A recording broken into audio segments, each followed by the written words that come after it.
If you're already running search campaigns in Google and Microsoft, hopefully you have recurring tasks set up to check for search terms to add negative keywords.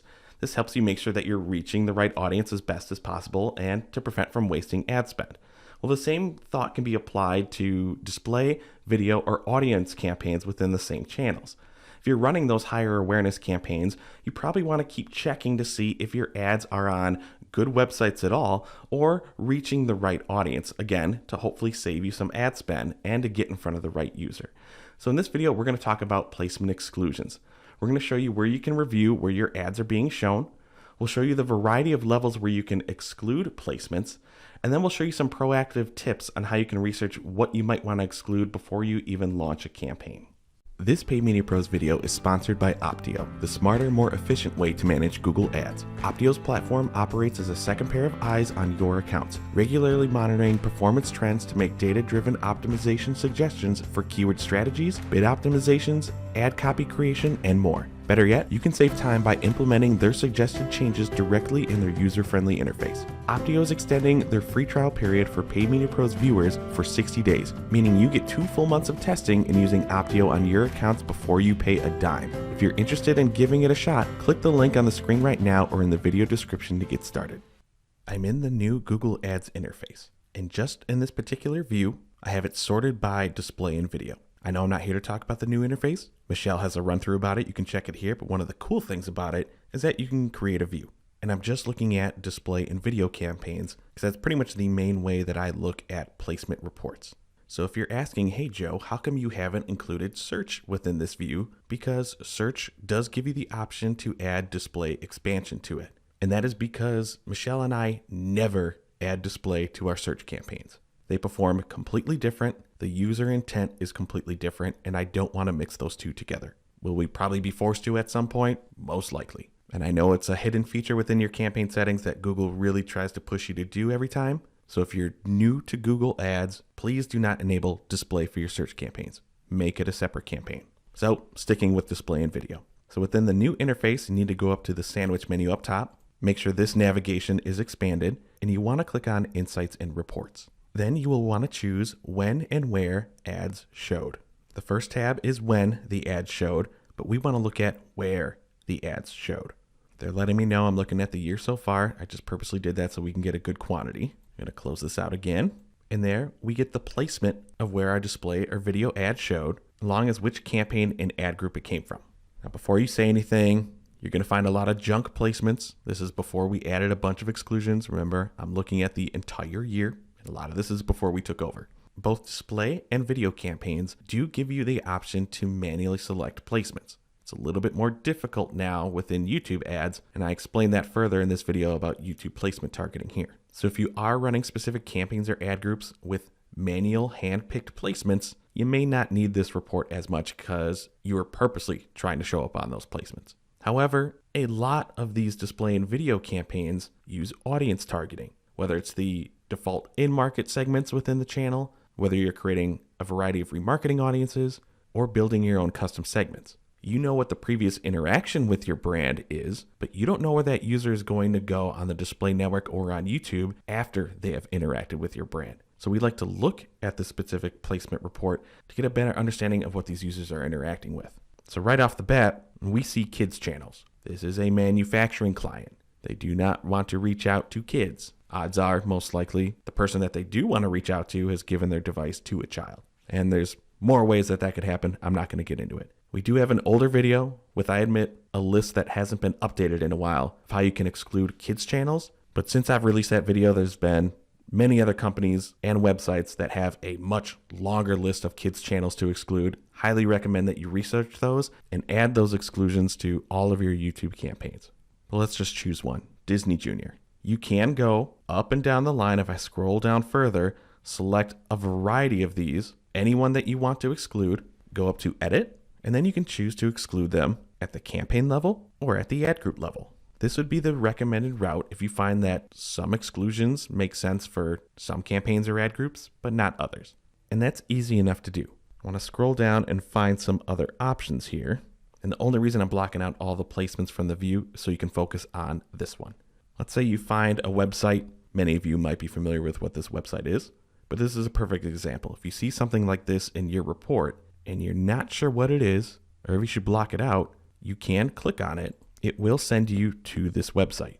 So no, what this business sells and the services they offer have nothing to do with this. However, we know Publishers Clearinghouse, and maybe I'm showing my age here, is very popular with a specific older demographic. And this older demographic does fit in the range of who this client is trying to reach. So these are instances where we will let this placement run for a little bit longer. Because in certain industries, it could be near impossible to have every single placement be exactly about the products and services that you're trying to sell. If you're looking to do that, that's when you need to run your own manual placement campaign. With an audience-focused campaign, you're looking at trying to reach the right user no matter where they are. So if at least you see placements like this that you know would interest the demographics or the persona that you're trying to hit, these are the ones that we like to let slide. But you can look at every single one, whether it's a display network placement, a YouTube channel or video, or even a mobile placement. You'll have a chance to review anything before you want to decide to exclude it at the campaign or ad group level. Now, if you decide that there is just a ton of junk and you need to exclude a lot at the same time, or you know certain placements that are showing up in your report are just complete garbage no matter what, and you don't want them showing up in any campaign, whether now or in the future, that's when you can use placement exclusion lists. And to find this, go to your tools, go to shared library, and there you will see exclusion lists. We see this is where our negative keyword lists live. We want to head over to placement exclusion lists. I already have an account level 1 set up within this account, but for the sake of this video, we're going to exclude even more. So I'm going to click the blue plus button and create a new list. Go ahead and name your list. And then instead of searching for them, you can click enter. And here is where you can paste a large list of URLs, one per line, to easily bulk add negative placements. Let me go grab my list that I have. There, I pasted in my list. There you can see it says add all of these placements. If you are wondering why 127 weren't included, it's because at some point after I added them to the list, those channels were removed from YouTube. So now I can save. So then we'll have to go back into the exclusion list, go all the way down to the page, and then apply them to the campaigns. I know I have these campaigns blurred out. That's fine. A lot of these are old and paused anyway. That's why you were seeing a ton of junk in their placement reports, because it was all old campaigns that they have not run in a long time. So you can do this for any of your display and video campaigns, and this process makes it a lot easier to add exclusions to a variety of different campaigns to make sure that they never show up on these placements again. It'll clean up your placement reports. It'll save you a lot of money. One other thing is that it can also save you a lot of time if you use Google Ads Editor. That's because if you have a list of thousands of placements to exclude and you're doing it at the campaign or ad group level, when you're trying to update your Google Ads Editor, Google Ads Editor will have to update all of the same placements in multiple campaigns and multiple ad groups, and then it could take a long time for it to load. That is why we recommend putting them in a list. So if you're using placement exclusions in every single campaign at either the campaign or ad group level, remove those from the account, create a list. It'll save you a lot of time. But let me head back to the placement exclusion list. I'm going to add another one, click new list. And then I want to talk about a different scenario, and that's about being proactive about your placement exclusions. I had a client one time that wanted to get in front of people that were pretty into baseball, right up my alley. So if you're looking at creating a placement exclusion list, and this is the one that we skipped, you can browse the targeting options that are available for display or YouTube. One thing I look for right off the bat would be apps. There are some official apps by Major League Baseball, ESPN, certain things like that, that would make sense. I would want to get in front of those users. But then there's other ones, like especially some of these games, that I would not want to get in front of. So I can proactively start adding certain exclusions if I want to. I know most people automatically exclude apps right away. That's totally up to you. If you want to know how to exclude mobile app categories completely, you can check out this video here. Well, that's just one example. Then I can look at particular websites. I mean, the first recommendation, if it's anything about baseball, this is what Google is recommending. This one, it's not as easy to see what it's about. And this is what this site is. If I type in baseball and Google is recommending this as a targeting placement, odds are that if I do run the campaign, they will show my ads on this site. So no, I'm going to start adding this proactively to an exclusion list so I can add this exclusion list to the campaign before it even launches. And I'm not going to keep going down and down. You can understand the process most likely. When Google recommends targeting options for display or video, there's a good chance that you will find options where you would want your ads to never be shown. So as you're researching your targeting options, start making note of all the ones that you would automatically want to exclude right away so you can have that set up ahead of time. If I go back, the same thing would apply for YouTube channels and YouTube videos.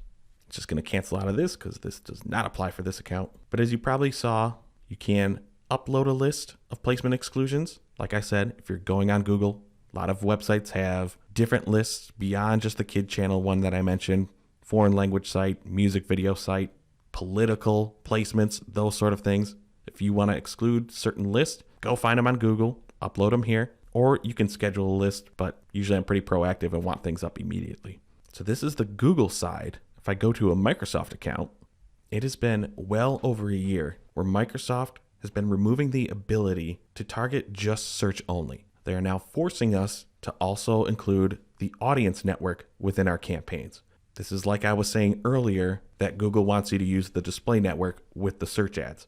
Well, the audience network for Microsoft is their native platform, so it's like the display network for Microsoft search ads. So we cannot separate those out anymore. If I scroll down, you see this account. I have it segmented by the network. All of this year, this client has spent almost $6,000 and we have seen nothing in return from their audience ads. And we can't turn it off. It is a waste of spend. And I only have like 1 or 2 accounts where I've actually seen the audience network convert decently. Pretty much all of the other accounts, it's been absolute garbage and our clients are wasting ad spend. So thanks for that one, Microsoft. However, we can also add exclusion lists for the audience network to Microsoft search campaigns. I'm not going to go too in depth about this. I already have a video walking through all the steps. You can check out that video here, but really you need to go to reports. I already have it saved because I use it a lot.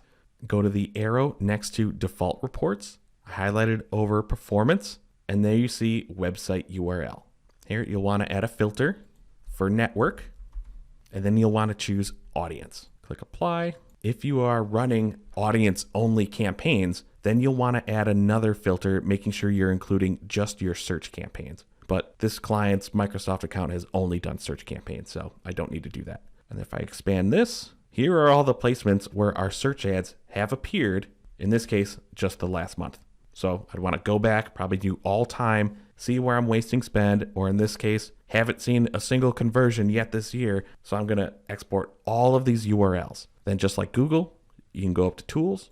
They have their website exclusion lists, and we already have the list created. There's the quantity. It'd be the exact same process. Create the list, paste in your whole thing of URLs, apply it to all of your search campaigns. Then hopefully this can save you a lot of money for Microsoft ads as well. The biggest thing about these exclusion lists, if you look at it right here, they can only be created at the manager account or MCC level. If you don't use an MCC to manage your Microsoft ads account, you will have to copy and paste that list into every single campaign or ad group that you have within your account. It's a pain in the butt. But that is an updated look about where you can find your placements in Google and Microsoft and exclude them from your campaigns. As we start losing more control, Microsoft Audience Network is a perfect example. We are starting to see more junk come through for display, YouTube, and Microsoft Search. But for the most part, we still have the ability to review everything, and it's more important now to keep adding as many exclusions as possible so you can save ad budget and hopefully still stick in front of the right user with your awareness